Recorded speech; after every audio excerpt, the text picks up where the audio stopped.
Baik, Assalamualaikum warahmatullahi wabarakatuh. Yang saya hormati Pak Dirkrim di sini juga hadir Pak Wadir dan Kasubdit Jatantras. Kemudian juga hadir di sini Pak Kabid Lapor, alhamdulillah ya, beliau berkenan hadir di tempat ini dalam rangka rilis kasus yang tentunya sudah ditunggu oleh rekan-rekan sekalian. Baik, rekan-rekan sekalian, yang pertama tentunya kami turut berduka cita yang mendalam ya, terkait peristiwa ini. Mari kita sama-sama mendoakan ya, semoga segala dosa almarhumah atas nama UHA ini diampuni dosa-dosanya dan semoga keluarga yang ditinggalkan diberikan ketabahan. Kemudian juga saya mengucapkan terima kasih kepada rekan-rekan sekalian bahwa rekan-rekan sekalian menyemangati kita ya untuk melakukan pengungkapan secepat-cepatnya dengan melakukan publikasi perkembangan penanganan kasus. Dan yang tidak kalah pentingnya bahwa rekan-rekan juga banyak yang pemberitaan terkait kebaikan-kebaikan korban, di mana korban ini semasa hidupnya menurut yang saya berita itu menjadi sosok ibu single parent yang sedang merawat atau mengasuh dua anaknya yang masih kecil yang sedang sekolah di tingkat sekolah dasar. Ini menjadi keprihatinan kami dan juga ini mudah-mudahan keluarga yang ditinggalkan khususnya anak-anaknya tabah untuk menerima. Kemudian juga pada kesempatan ini Pak Dirkrim nanti akan langsung menyampaikan baik itu kronologis peristiwa yang terjadi dari mulai pertama penemuan koper yang berisi potongan tubuh di wilayah Ngawi sampai dengan proses pengungkapan dan penetapan tersangka termasuk konstruksi hukumnya nanti seperti apa, nanti akan disampaikan oleh Pak Dirkrim. Kemudian juga yang perlu menjadi catatan kita di sini bahwa pengungkapan secepat-cepatnya ini kurang lebih 3 hari ya setelah penemuan koper itu, Pak Kapolda Jawa Timur Irjen Pol Dr. Andes Imam Sugianto langsung memerintahkan Pak Dirkrim Pak Kabid Lapor, Pak Kabid Dokes ya untuk membantu membackup ya bahkan mengambil alih ya penanganan kasus ini, dibantu oleh beberapa Polres jajaran baik itu Ngawi, Kediri, Tulungagung maupun Blitar. Ini kerja kolaborasi antara Polda Jatim dan jajaran sehingga bisa mengungkap peristiwa ini dalam kurun waktu kurang lebih 3 kali 24 jam. Untuk itu kami persilahkan kepada Pak Dirkrim untuk menyampaikan beberapa hal terkait dengan peristiwa ini. Kepada Pak Dirkrim waktu dipersilahkan.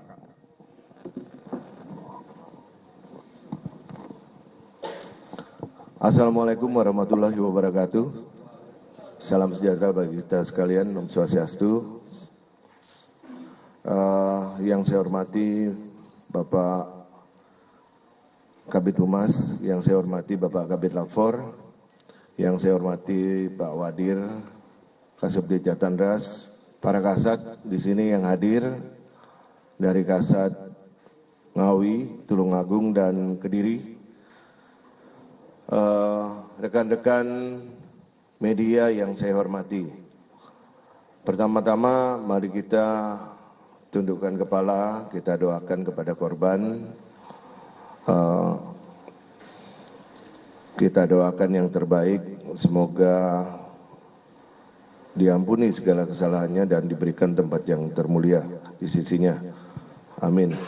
Yang kedua, alhamdulillah wa syukurillah atas perintah Bapak Kapolda Jawa Timur, kami sudah menindaklanjuti dari Direktorat bersama jajaran para kasat semua terlibat, dan Kasubdit Jatandras sebagai leading sektor telah berhasil mengungkap tentang adanya temuan koper berwarna merah. Kemudian kita tindak lanjuti, ternyata yang di dalamnya berisi seorang mayat tanpa identitas dengan kepala yang tidak ada, kemudian kaki sampai dengan batas pangkal paha sebelah kiri tidak ada, dan betis sampai dengan lutut sebelah kanan tidak ada. Alhamdulillah, setelah melalui serangkaian penyelidikan dan penyidikan yang kami lakukan, kemarin sekitar tanggal 26 pukul 24-an, kami berhasil bersama-sama mengungkap dan menangkap pelaku pembunuhan berencana dan mutilasi terhadap korban UK, di mana tersangka ini sudah kami tetapkan sebagai tersangka dengan inisial RTH atau alias A, sebagaimana yang rekan-rekan tulis di beberapa waktu yang lalu. Rekan-rekan, perlu kami sampaikan bahwa kejadian sebenarnya ini sudah direncanakan oleh pelaku jauh hari. Itu mengapa kemudian pelaku ini mengajak bertemu korban di salah satu hotel di wilayah Kediri. Kemudian di sana sekitar tanggal 19 mulai check-in malam, kemudian berdasarkan pengakuan ada percekcokan dan terjadilah korban dicekik oleh yang bersangkutan, tersangka, sehingga meninggal dunia. Adapun setelah meninggal dunia, pelaku merasa kebingungan dan mulai berpikir untuk membuang dari mayat yang sudah dibunuh ini. Caranya bagaimana? Yaitu pertama menyiapkan koper. Koper ini diambil di rumah, kemudian juga menyiapkan beberapa barang yang dibutuhkan, antara lain plastik, lakban, termasuk pisau, ya, yang dibeli di salah satu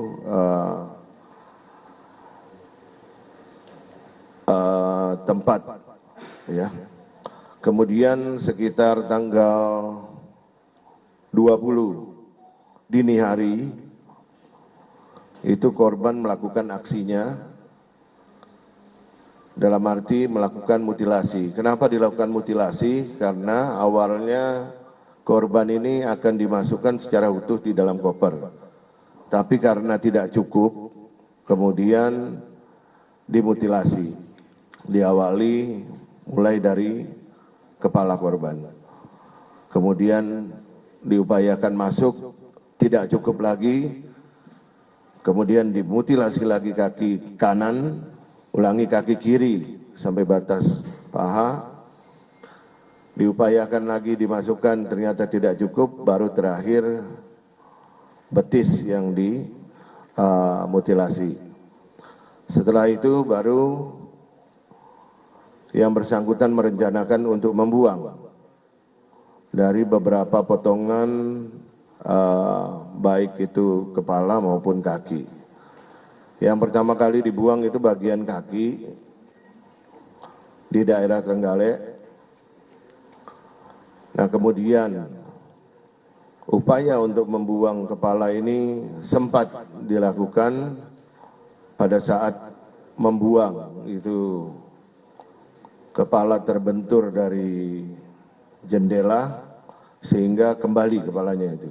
Nah, itu sempat diurung perbuatan membuang kepala itu. Keesokan harinya baru dilakukan pembuangan yang kedua di Ponorogo. sedangkan untuk tubuh dibuang di daerah Ngawi. Rekan-rekan, kami sudah melakukan serangkaian tindakan penyidikan, kami ikut sertakan dalam penyidikan ini dari Bitlab 4 untuk mendapatkan scientific evidence, ya, sehingga pasal yang kami pergunakan untuk menjerat tersangka ini betul-betul bisa dibuktikan secara saintifik. Mungkin dari kami itu secara saintifik nanti kami serahkan kepada Kabid Lab 4 untuk bisa menjelaskan. Demikian Pak Dirmanto. Terima kasih Pak Dirkrim Kemudian selanjutnya kami serahkan ke Pak Kabid Lab 4 terkait dengan temuan-temuan di beberapa TKP yang sudah dilakukan penelitian oleh laboratorium forensik. Waktu dan tempat diaturkan. Bismillahirrahmanirrahim. Assalamualaikum warahmatullahi wabarakatuh. Selamat pagi dan salam sejahtera untuk kita semua. Om Swastiastu, Namo Buddhaya, salam kebajikan dan salam presisi. Yang saya hormati Dirkrim Polda Jawa Timur, Kapitumas Polda Jawa Timur, Kanit Jatanras, dan rekan-rekan awak media yang saya cintai dan saya banggakan. Izinkan pada kesempatan ini kami dari Laboratorium Forensik Polda Jawa Timur telah melaksanakan kolaborasi bersama komunitas forensik, begitu juga dengan para penyidik, dan Laboratorium Forensik telah melaksanakan pemeriksaan teknik kriminalistik di tempat kejadian perkara. Begitu juga melakukan pemeriksaan laboratoris kriminalistik barang bukti dengan metode scientific crime investigation. Adapun hasilnya yaitu yang pertama barang bukti sitaan dari Polres Ngawi, yaitu yang berupa tulang klavikula bagian kanan panjang sekitar 15 cm yang diambil dari hasil otopsi mayat yang tidak utuh termutilasi, tanpa kepala, dan sebagian kaki tidak ada dalam koper, yaitu di Rumah Sakit Ngawi sebagai terduga korban UHA. Kemudian selanjutnya darah segar dari Ibu Sulatemi, ini merupakan ibu kandung korban UHA. Kemudian selanjutnya hasil running dengan alat rapid hit ID DNA didapatkan hasil bahwa tulang tersebut identik atau match sebagai anak kandung biologis dari DNA darah segar milik ibu kandung tersebut. Kemudian yang berikutnya, ini hasilnya rekan-rekan ya, secara scientific crime investigation. Kemudian berikutnya adalah hasil pemeriksaan teknik kriminalistik di tempat kejadian perkara. Kami dapatkan yaitu yang pertama, resapan darah yang diambil di kasa, diambil di dinding sisi sebelah utara dalam kamar 303. Kemudian yang kedua, resapan darah di kasa yang diambil di lantai dekat pembuangan air kamar mandi. Ini positif darah manusia. Dan yang tadi adalah positif darah manusia juga. Kemudian yang berikutnya, resapan darah di kasa yang diambil di lantai kamar mandi depan kloset, positif darah manusia. Kemudian sebilah pisau dengan sarung sajam plastik warna hijau, panjang sekitar 20 cm, ini negatif darah. Kemudian berikutnya, sepotong celana panjang warna coklat milik tersangka atas nama RTH, ini positif darah manusia. Kemudian sepotong kaos lengan pendek warna hitam milik tersangka RTH negatif darah, kemudian mobil Toyota Veloz warna putih nopol AG 1179TE negatif darah. Kemudian yang berikutnya ada 4 handphone saat ini dalam proses pemeriksaan secara laboratorium kriminalistik. Kemudian berikutnya adalah 4 rekaman CCTV dalam proses pemeriksaan, tetapi sudah kita periksa, ini hasilnya nanti akan saya sampaikan. Kemudian hasil running lanjutan profiling DNA dengan alat rapid hit ID DNA menunjukkan bahwa profil barang bukti yang tadi saya sebutkan, yaitu resapan darah di kasa yang diambil di lantai dekat pembuangan kamar mandi dengan celana panjang milik tersangka RTH adalah match dan identik dengan barang bukti tulang klavikula yang telah kita periksa. Tentunya hal ini rekan-rekan sebagai petunjuk utama bahwa terjadinya tindak pidana perbuatan tersebut adalah pembunuhan yang kita buktikan secara scientific crime investigation. Kemudian yang selanjutnya, kami telah melaksanakan pemeriksaan terhadap CCTV, yaitu secara digital forensik. Ditemukan 2 channel CCTV, satu channel 10 dan channel 13, yang mana channel 10 pada tanggal 20 Januari 2025 pukul 1:01:33 waktu CCTV menunjukkan aktivitas tersangka dari mulai datang, menurunkan koper, hingga memasukkan koper ke dalam mobil bernopol AG 1078 PB berwarna putih. Ini ada gambarnya rekan-rekan. Kemudian channel 13 pada tanggal 20 Januari 2025 pukul 05:44:09 waktu CCTV menunjukkan mobil dikendari tersangka bernopol AG 1078 PB berwarna putih meninggalkan Hotel Adi Surya.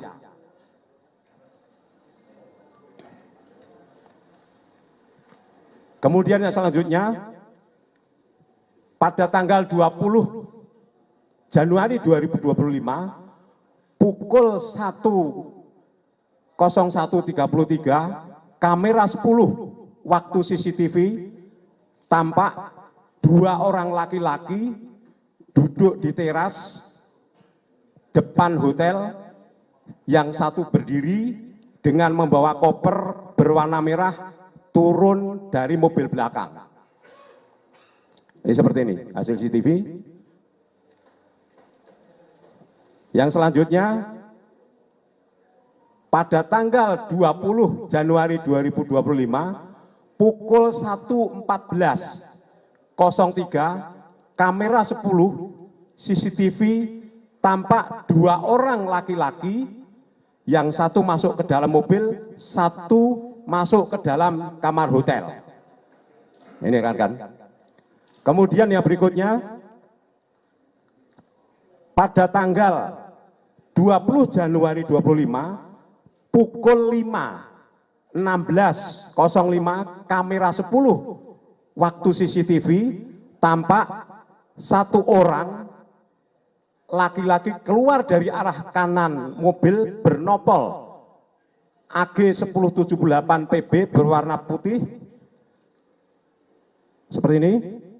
Kemudian berikutnya, pada tanggal 20 Januari 2025 pukul 5:29:28 kamera 10 waktu CCTV tampak 2 orang laki-laki duduk di teras halaman depan hotel, yang satu berdiri dengan yang satu membawa koper berwarna merah.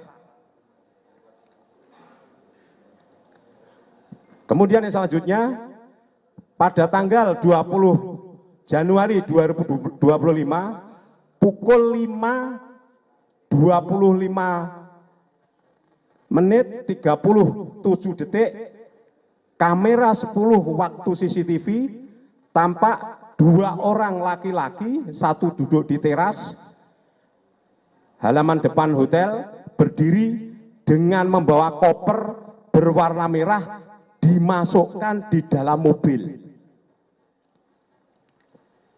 Kemudian yang terakhir, pada tanggal 20 Januari 2025 pukul 5:44:09, kamera 13 waktu CCTV mobil bernopol AG 1078 PB berwarna putih meninggalkan hotel.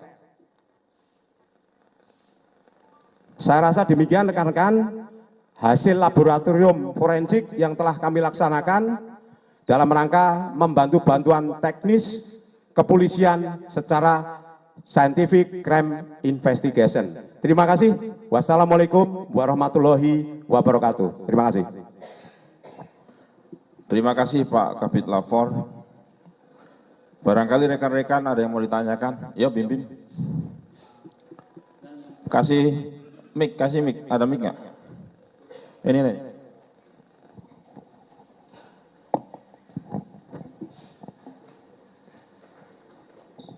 Bismillahirrahmanirrahim. Assalamualaikum warahmatullahi wabarakatuh. Izinkan saya mau tanya, yang pertama terkait dengan motif pelaku ini apa sampai melakukan hal keji tersebut. Terus apakah motif asmara atau motif ekonomi, mengingat tersangka juga menguasai harta korban saat kejadian. Terus yang kedua, untuk Pak Kalapor, tadi disebutkan bahwa pisau yang bersarung hijau ini, pisau yang bersarung hijau dinyatakan negatif darah.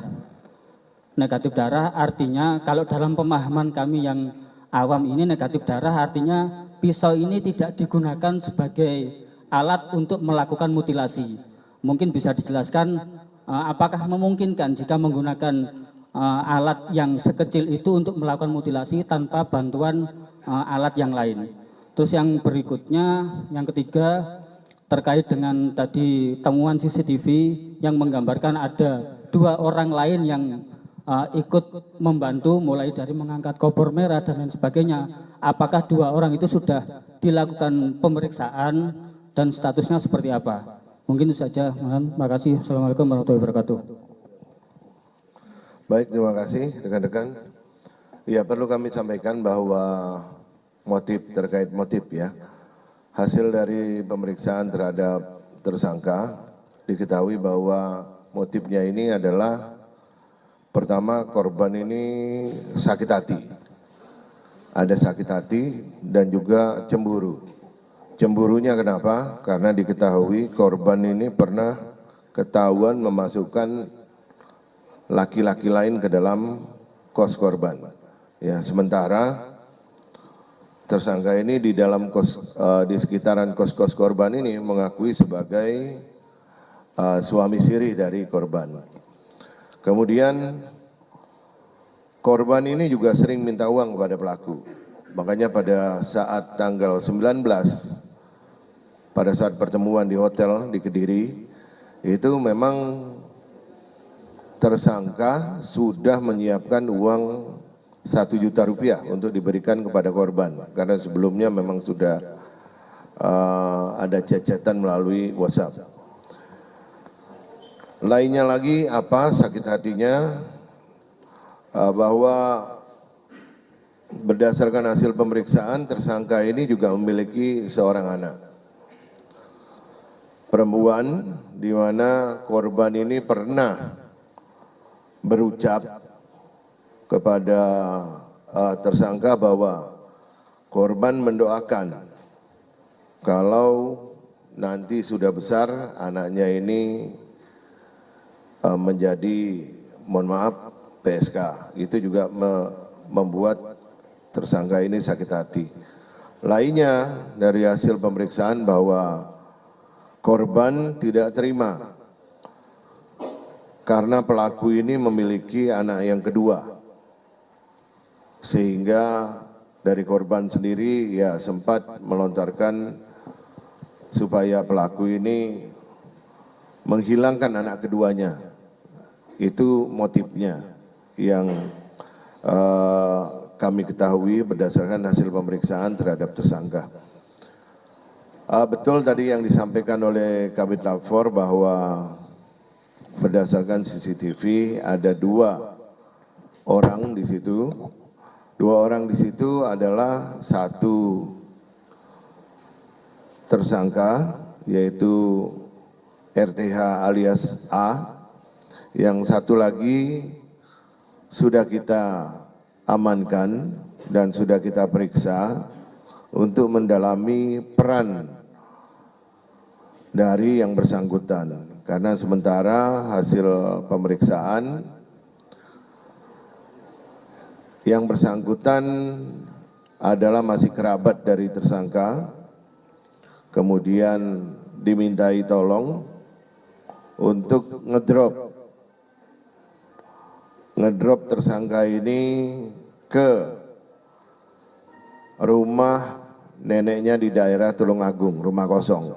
Nah, rekan-rekan kalau dilihat dari Tempus, ini kan kejadian sejak tanggal 19 sampai dengan 23 pagi baru diketemukan, bahwa mayat ini sempat nginap di beberapa tempat, antara lain rumah kosong di Tulungagung, ya. Kemudian baru tanggal 21 itu dilakukan pembuangan tahap pertama, baru dilanjutkan. Kemudian tanggal 22 itu pembuangan tahap kedua, itu terhadap kepala yang sempat terpental kembali ke dalam mobil pada saat dibuang. Kenapa pada saat itu diurung tidak langsung membuang kepala yang mental kembali ke dalam mobil? Karena pada waktu itu di belakang mobil tersangka ada sepeda motor, pengendara sepeda motor, sehingga dikhawatirkan dicurigai, maka diurung. Jadi kepala itu sempat dibawa oleh yang bersangkutan untuk nginap kembali. Itu ya rekan-rekan. Untuk alat sementara memang diakui oleh tersangka menggunakan pisau buah. Secara saintifik hasilnya negatif, mungkin nanti Kabid Lapfor bisa menjelaskan. Demikian, terima kasih. Terima kasih Pak Dirkrimum. Barangkali Pak Kabid Lapfor juga bisa menjelaskan terkait ada 2 orang di CCTV yang ditanyakan, kemudian juga pisau itu tadi. Monggo. Terima kasih. Kami akan memberikan penjelasan berkaitan dengan sebilah pisau tadi yang kami sampaikan adalah negatif darah. Ya, tentunya sesuai dengan prinsip kami dalam memberikan bantuan teknis kepolisian bahwa harus transparan, akuntabel, dan berkeadilan. Jadi kami sudah berupaya untuk memeriksa mulai dari pisaunya, kemudian sarungnya. Jadi itu tidak terdapat darah. Ya, namun itu diakui oleh pelaku. Ya, apakah setelah melakukan itu dibersihkan atau dicuci? Nah, yang jelas pada saat kami periksa tidak terdapat darah. Kemudian yang berikutnya, ada seseorang yang berada di sini. Ya, jadi CCTV menunjukkan ada orang yang berada di situ. Tetapi kami tidak melihat apa aktivitasnya. Nanti akan didalami oleh penyidik. Ya. Demikian, terima kasih. Ya, ya ngomong.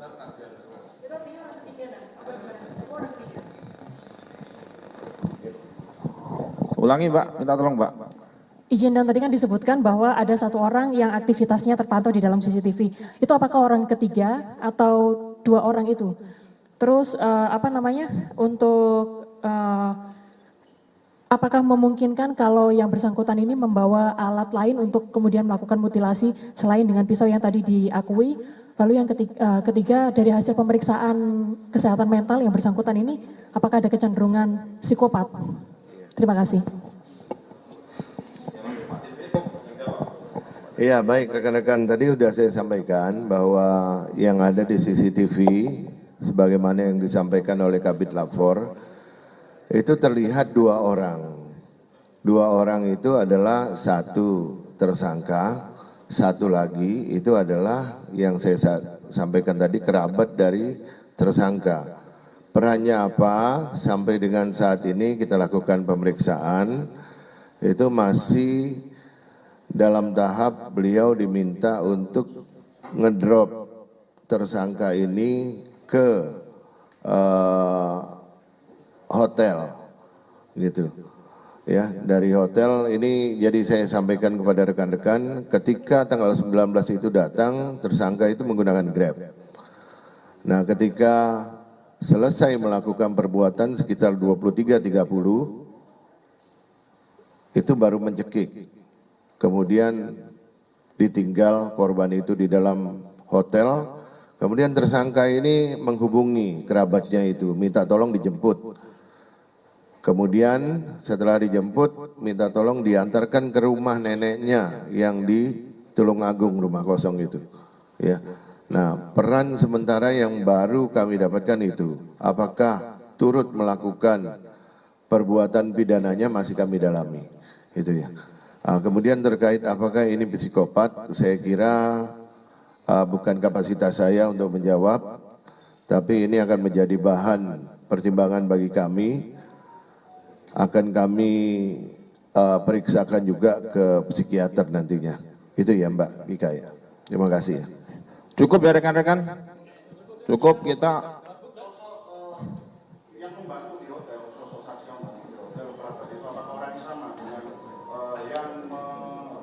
mengantar pelaku sampai akhirnya ditangkap oleh tim Jatandras sebagaimana video yang beredar.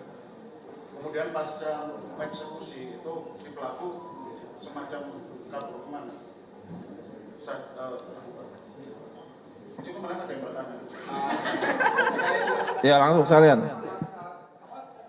Kerabatnya itu sendiri mengetahui kalau ada korban di mobil itu. Ya, tadi saya sampaikan rekan-rekan, kami masih mendalami ya peran dari kerabatnya ini. Apakah pada saat kemarin ditangkap ada kerabatnya ini, sepengetahuan kami tidak ada, gitu ya. Tapi nanti untuk peran akan kami dalami lagi apakah perbuatan dari kerabatnya ini turut serta dalam melakukan perbuatan pidana. Apakah dia tahu dalam koper itu ada mayatnya? Sampai dengan saat ini masih kita dalami. Memang dalam pemeriksaan sementara kalau dilihat di CCTV itu yang mengangkat tersangka sendiri, bukan dibantu. Perannya itu sementara hanya baru sebatas antar jemput. Ya. Itu ya. Ya cukup ya rekan-rekan. Ya wis satu lagi. Ya. Kowe wis tadi. Nah itu yang belum. Yang sudah. Yang belum. Ya. Wahyu apa? Iya, rekan-rekan, pasal yang dipersangkakan kami tentunya pertama dari hasil penyidikan dan pemeriksaan yang kita lakukan, kita terapkan pasal pembunuhan berencana 340 KUHP, tapi kita juga subsidiar dengan 338 pembunuhan dan lebih subsidiar lagi dengan 351 ayat 3 KUHP. Dengan ancaman hukuman mati atau seumur hidup. Itu ya rekan-rekan ya. Ya cukup ya. Baik cukup. Ya cukup. Kita langsung ke barang bukti. Ya terima kasih.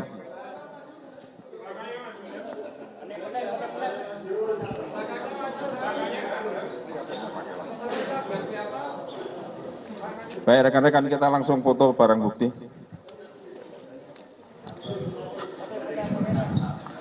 Ini barangkali nanti bisa dijelaskan oleh Pak Direktur atau Pak Kasubdit beberapa barang bukti yang temuan. Monggo, mulai dari kunci. Pak Kasat ini, Pak Kasat dari Blitar mana? Temuan-temuan, monggo. Monggo sini Pak Kasat.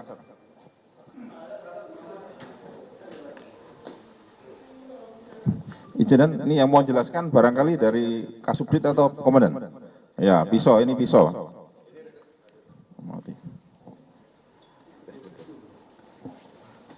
Rekan-rekan, ini pisau yang diakui sementara yang digunakan untuk memutilasi korban. Ya, kita masih dalami apakah betul ini adalah alat yang digunakan untuk mutilasi tersebut atau ada alat lainnya untuk melakukan mutilasi tersebut. Oh ya, sorry.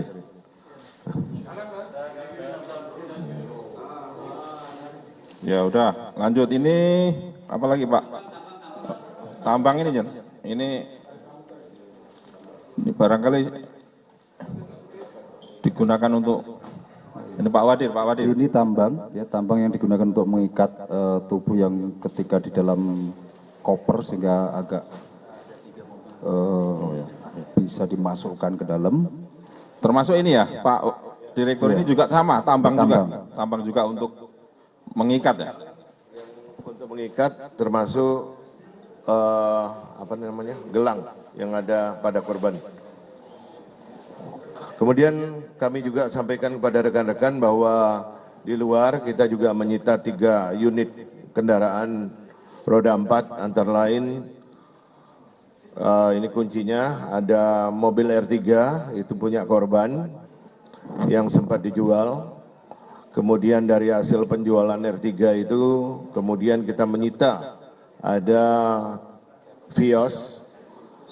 Vios itu adalah pembelian dari hasil penjualan R3. Kemudian juga kita menyita satu lagi Veloz, yaitu kendaraan yang digunakan sebagai sarana untuk membuang dari organ tubuh yang sudah dimutilasi. Demikian ya rekan-rekan. Dan sosok yang membeli mobil R3 korban itu siapa? Hasil penyidikan yang kita ketahui bahwa yang membeli itu seseorang warga di Kediri. Sudah kita mintai keterangan. Ya.